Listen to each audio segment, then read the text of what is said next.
প্রিয় দর্শক, আসসালামু আলাইকুম। না শরিক কি বা লাওয়ারিশ কি? না শরিক বা না শরিকের বরাবরে যদি কোনো রেকর্ড হয় তাহলে ওই রেকর্ড টিকবে কিনা, যদি কোনো নামজারি হয় নামজারি টিকবে কিনা, যদি কোনো সম্পত্তি নাওয়ারিশের বরাবরে চলে যায় তাহলে ওই নাওয়ারিশের বিরুদ্ধে কি মামলা করা যাবে কিনা, বিষয়টা নিয়ে কথা বলবো। আমি অ্যাডভোকেট আতিয়া সিকদার, ঢাকা জজ কোর্টে নিয়মিত আইন প্র্যাকটিস করি। অর্থাৎ ইসলামী উত্তরাধিকার আইনে না শরিক বা লাওয়ারিশ বলতে এমন ওয়ারিশদের বোঝায় যারা মৃত ব্যক্তির সরাসরি সন্তান নয়। লাওয়ারিশ বা না শরিক অর্থাৎ না শরিক, শরিক না, শরিক কারা, এই বিষয়টা নিয়ে যদি আমি একটু লাওয়ারিশ বা না ওয়ারিশ বোঝাতে গেলে তাহলে বুঝতে হয় শরিক কারা। শরিক তারাই একই পিতার বৈধ উত্তরাধিকারী, একই পিতার উত্তরসূরি, একই পিতার শরিকগণ, সন্তানগণ। অর্থাৎ এক পিতার যদি 4-5 জন সন্তান থাকে সবাই শরিক। তাহলে এর বাইরে যদি কোনো ব্যক্তি হয়ে থাকে সেই না শরিক সম্পত্তি পাবে কিনা? না শরিকও অনেক সময় সম্পত্তি পেয়ে থাকে। আবার আর এক প্রকারের না শরিকের বরাবর যদি কোনো সম্পত্তি হস্তান্তর হয়েই যায়, হস্তান্তর না, অনলি নামজারি হয়েছে বা রেকর্ড হয়েছে, যদি এরকম হয়েই যায় তাহলে ওই না শরিকের বরাবরের সম্পত্তি টিকবে কিনা, দুই প্রকারের না শরিকের বিষয়টা আমি একটু আলোচনা করব। যদি কোনো সম্পত্তির এরকম হয় যে, যেমন সাধারণত দাদা জীবিত থাকা অবস্থায় পিতা মৃত্যুবরণ করলে দাদা এখনো জীবিত আছে, পিতা মারা গেছে, ওই পিতার যে ওয়ারিশরা আছে বা সন্তানরা আছে তারাই কিন্তু ওই দাদার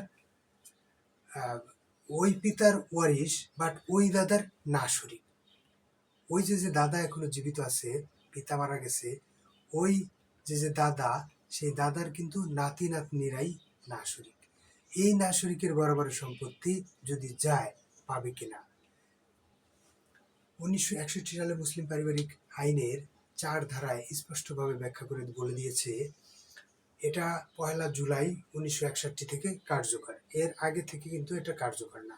সেখানে বলা আছে, দাদা জীবিত থাকা অবস্থায় যদি পিতা মৃত্যুবরণ করে, পিতার যদি কোনো সন্তান থাকে, সেই সন্তানরা কিন্তু পিতার সম্পত্তি পাচ্ছে না, কারণ দাদা জীবিত থাকা অবস্থায় পিতা মৃত্যুবরণ করলো। অর্থাৎ এই যে পিতা মৃত্যুবরণ করলো, এই পিতার কিন্তু অধিকারী জন্মাইছিল না।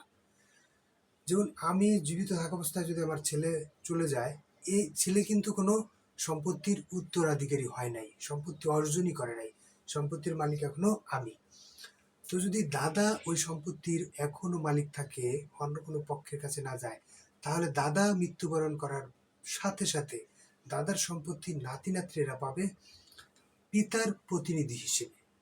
এটা কিন্তু নাতি নাতনিরা পাচ্ছে দাদার সম্পত্তি, পিতার সম্পত্তি না। পিতার শুধুমাত্র একটা ব্রিজ তৈরি করতেছে, যে একটা প্রতিনিধি হিসেবে কাজ করতেছে। এই 4 ধারা সংশোধন 1961 সাল মুসলিম পারিবারিক আইনের 4 ধারাটা সংশোধন করে এইটা বলা হয়েছে, তবে ওই সময় যদি কোনো স্বামী বা স্ত্রী জীবিত থাকে তাহলে স্বামী বা স্ত্রীরা কিন্তু বঞ্চিত হবে, তারা সম্পত্তি পাবে না, শুধুমাত্র তার ছেলে মেয়ে সম্পত্তি পাবে, অন্যান্যরাও সম্পত্তি ওই 4 ধারা অনুযায়ী ভাগ বসাতে পারবে না। না শরিকটা আমরা সহজে বুঝলাম যে না শরিকটা হলো যে কোনো একটা চেইন মেনটেন করে মাঝখানে একটা গ্যাপ তৈরি হয়, না শরিক।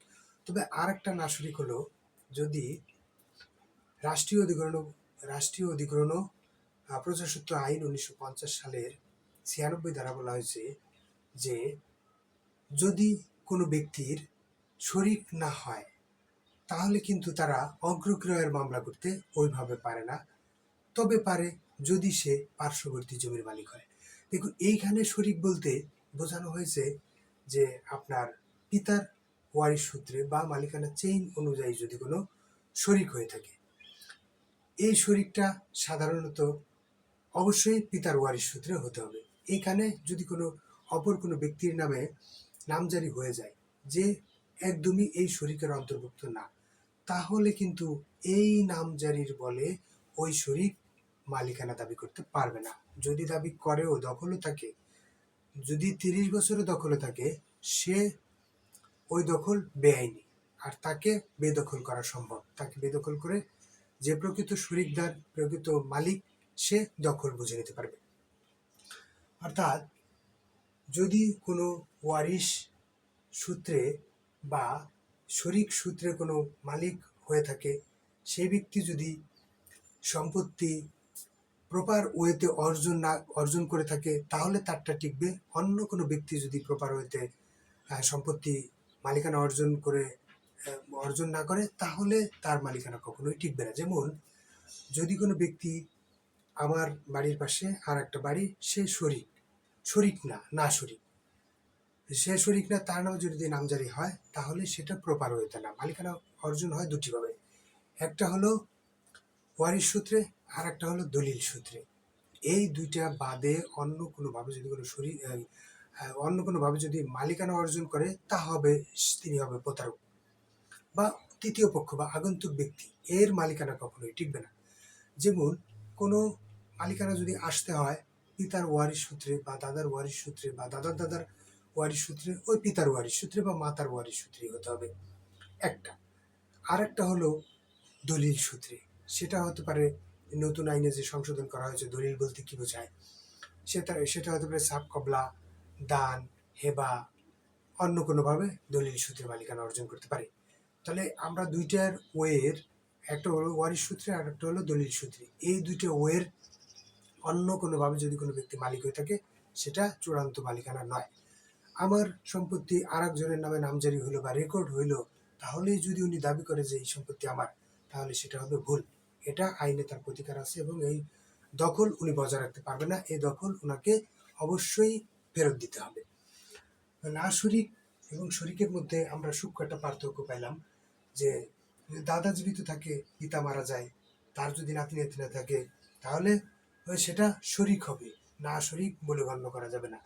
তবে কোনো ব্যক্তি যদি এরকম না শরিক চ্যালেঞ্জ করে কোনো ব্যক্তি, অন্য কোনো ব্যক্তি, তাহলে আদালতে সে চ্যালেঞ্জ করতে পারবে বা আদালতে মামলা করতে সে শরিক বলে গণ্য করে একটা ঘোষণা করাতে পারবে। অবশ্যই তার ওয়ারিশাল সার্টিফিকেট প্রয়োজন হবে, চ্যালেঞ্জ করতে পারবে। আর যদি শরিক ছাড়া অন্য কোনো ব্যক্তির বরাবরে নামজারি হয়ে যায়, সেই নামজারি কখনোই গ্রহণযোগ্য না, এই মালিকানাও টিকবে না।